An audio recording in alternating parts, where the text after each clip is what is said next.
The air in the Taraba hills was always thick with a primal tension, but today it hummed with something sharper, colder, betrayal.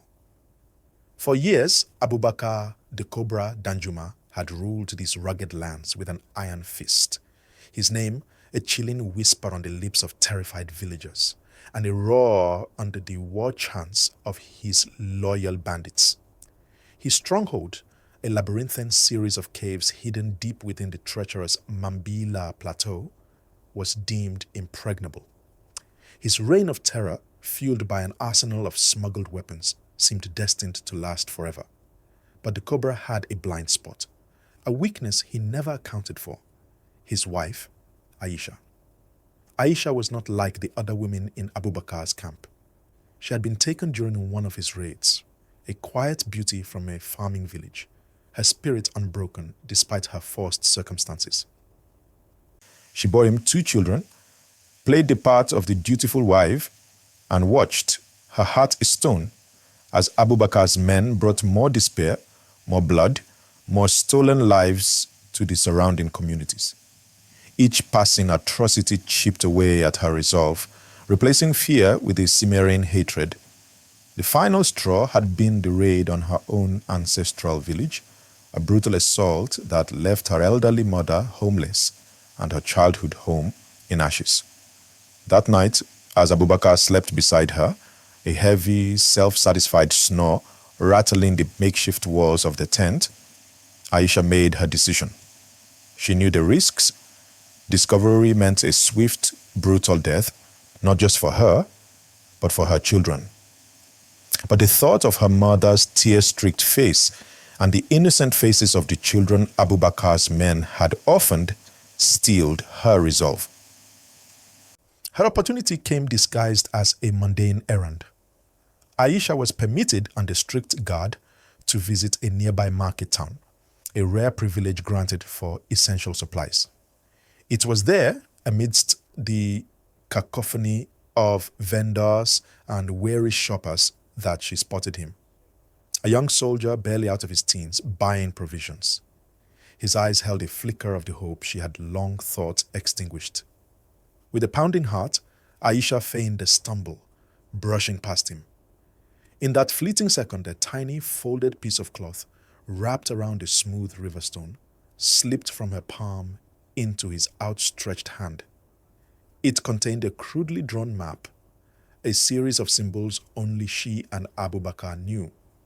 More importantly, it had a single, desperate message. The cobra's fangs are buried in the Whispering Caves, Southeast Ridge, tonight. The young soldier, Private Musa, initially dismissed it as a child's scribble, but the intensity in Aisha's brief, fearful gaze lingered. He showed it to his commanding officer, Captain Adebayo, a veteran of countless anti-bandit operations.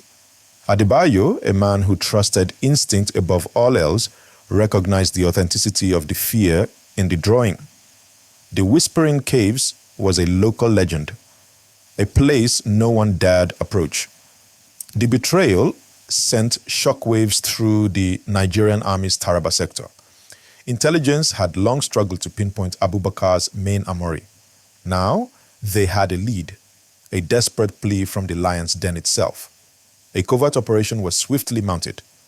Under the cover of a moonless night, a specialized rapid response team, led by Captain Adebayo, scaled the treacherous southeast ridge. Aisha's map was precise. It led them to a camouflaged entrance hidden beneath a cascade of thorny vines. Inside, the Whispering Caves lived up to the name. The wind howled through hidden crevices, creating an eerie, mournful sound.